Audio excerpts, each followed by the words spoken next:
When you factor trinomials with a negative constant term, you need to inspect pairs of positive and negative factors of c. Here's example problem 3. Factoring x squared plus bx plus c, where c, the constant term, is less than 0. What is the factored form of x squared plus 2x minus 15? We're told to identify the pair of factors of 15 that has a sum of 2. So considering the factors of negative 15, those are 1 and negative 15, negative 1 and positive 15, 3 and negative 5, and then also negative 3 and 5. Considering the sums of those pairs, negative 14, 4, negative 2, and finally positive 2. So the factors we're looking for are negative 3 and 5, meaning that our trinomial can be factored as the two binomials x minus 3 times x plus 5. And this is an excellent example of the process. It looks really nice, but I want to show you the process as I would complete it as I write it on paper, or in this case, digital paper. First, I rewrite the expression. Then I insert my placeholder parentheses to be used when factoring into two binomials.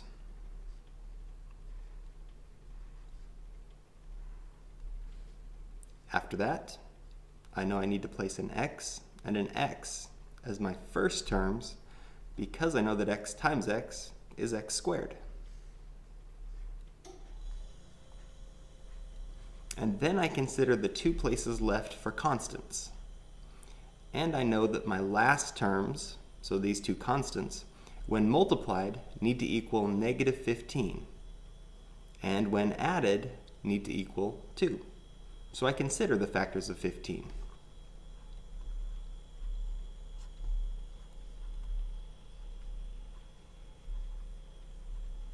But I know that it must equal negative 15, or the product of these factors must equal negative 15.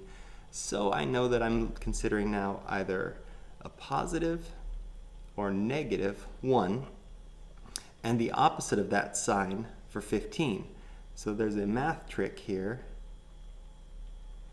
where we write plus or minus 1 and minus or plus 15. So note if we're going with the top signs, we're considering positive 1 and negative 15. If we're using the bottom signs, negative 1 and positive 15, and we'll consider something similar for 3 and 5. And then I consider which pair of factors has a sum of 2. And right away, I can see that it's very difficult to get 2 from 15 and 1, whether we're adding or subtracting, positive or negative. So I look at 3 and 5. I notice right away those two have a difference of 2, which is great. So now I'm considering 3 and 5, and I can even place those into the parentheses. And then consider which needs to be positive and which needs to be negative. Well, our result needs to be a positive 2, meaning that the 5 must be positive and the 3 must be negative because 5 minus 3 is 2. Now if on the other hand we'd gone with a positive 3 and a negative 5 and we had FOILed, we would have found a minus 2x.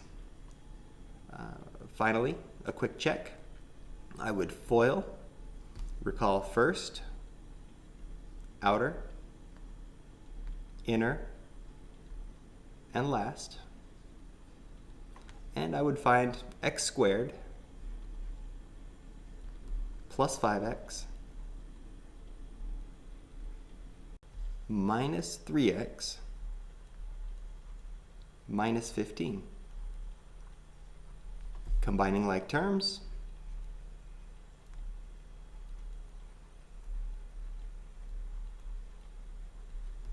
back to where we began. Excellent. And a chance to show that you have got it. What is the factored form of n squared plus 9n minus 36? Please work carefully and make your selection from the choices below. And got it, question 2 of 2. What is the factored form of c squared minus 4c minus 21? Again, work carefully and make your selection from the choices below. And example problem 4, applying factored trinomials. I bet you've discovered this recurring theme in math. You learn arithmetic, or you learn algebra, you learn geometry, and you practice that a bit. Just crunching the numbers, or constructing the figures, or solving for the variables. And then an application problem comes along that really requires you to set up a very similar problem from a real-life example. This is no different. We're going to be completing the same steps to factor a trinomial, but we're going to derive that trinomial from this story problem. It says geometry. The area of a rectangle is given by the trinomial x squared minus 2x minus 35. What are the possible dimensions of the rectangle? Use factoring. So consider what we know. We know the area of the rectangle. What do we need? The possible dimensions of the rectangle. And what's the plan? We know that area of a rectangle equals length times width. So factor the trinomial for area as the product of binomials that represent the length and the width. So as I mentioned before, this problem is now reduced to simply factoring the trinomial that we're given. You need to understand that from the story problem and the context of the problem, but once you do, this is no different from many of the other practice problems, the example problems we've seen and the practice problems you'll see in the future. Consider the table at the left. It has listed the factors of negative 35 and then also the sum of those factors. I'm going to complete the problem in the space on the right, as before. So first, I rewrite the trinomial.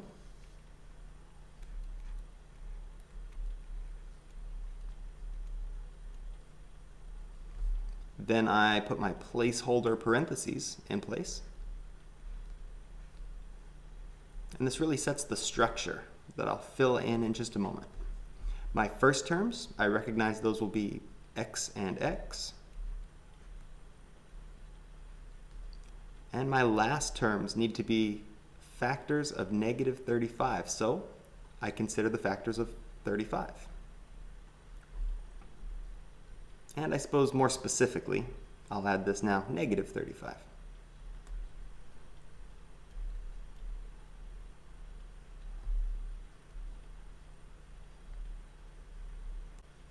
And again, we know that one of these factors must be positive when the corresponding factor is negative.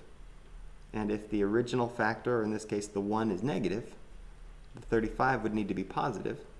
And the same holds true for the 5 and 7. Now, considering our negative 2, the coefficient of x in our trinomial, I know that my two factors need to have a difference of or a sum of negative 2. I like to think of that as they need to be 2 units apart from each other. And then I let the negative and positive signs that I put in place ensure that we arrive at negative 2. So right away, 1 and 35, it's very difficult. It's impossible to get 2 or negative 2 from 1 and 35 simply by adding and subtracting those two values. Negative 5, positive 7, positive 5, negative 7. There's a lot of opportunity there. So we're going to use 5 and 7. But where should the plus sign go and where should the minus sign go? I know that these two need to add up to negative 2. And that tells me right away that the 5 should be the positive value and the 7 should be the negative value because 5 plus negative 7 is negative 2. A quick check with FOIL. First, outer, inner, and last. Combine like terms.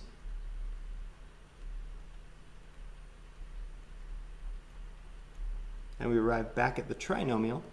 This tells us that the possible dimensions of the length and width of the rectangle are our two binomials, x plus 5 and x minus 7. check the problem for units. We're not told feet, miles, inches, meters, centimeters, so we just leave it as shown. And another chance to show that you have got it. Work carefully and make your selection from the choices below. You can also factor some trinomials that have more than one variable. Leading up to this point, we've only seen trinomials that do have one variable when we've been asked to factor. Consider the product p plus 9q times p plus 7q. It's shown below. They've color-coded the two variables. Notice we have introduced a q. Rather than just having a constant, in this case of 9 and 7, we have a 9q term and a 7q term.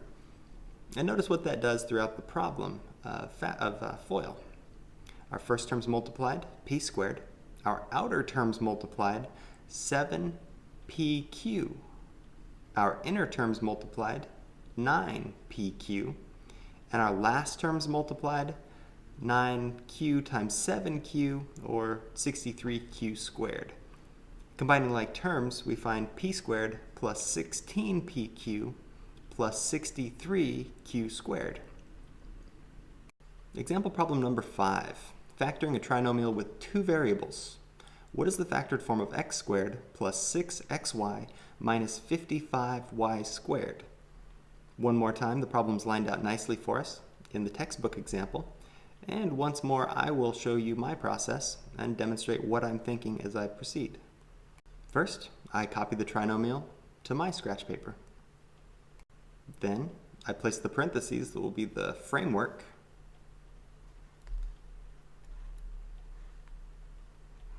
And those parentheses will hold my two binomials. Then, I consider my first terms.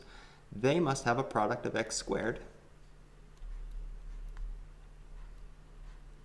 And then I consider my last terms. They must have a product of negative 55y squared, which tells me right away that both of these terms should have a y variable. Now, just inserting the y's, I'm not done.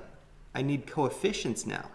Coefficients of these two y's, that when multiplied, equal negative 55. So now, similar to the other problems, I consider the factors of 55. And in this case, more specifically, negative 55. All right, having written those out, now I know that I'm searching for factors that are 6 units apart because of the 6 coefficient of the x, y variables in the middle of our trinomial. So 1 and 55 are obviously not going to cut it.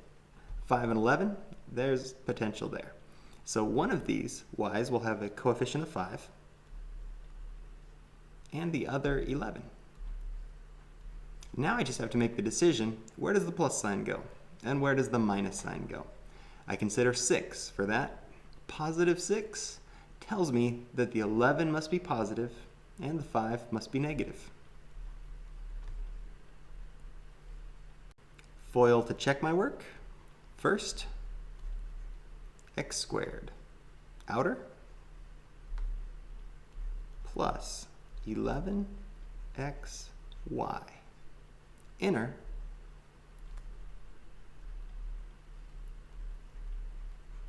minus 5xy, and last.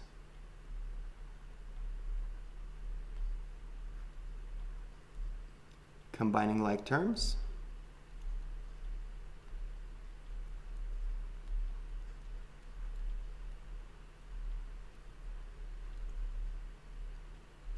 and sure enough, looks like we are back to our original trinomial.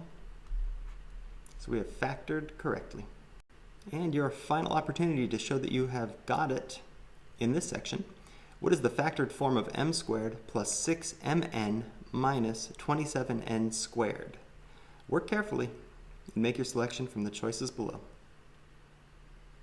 Your lesson check exercises, problems 1 and 2 from the Do You Know How section.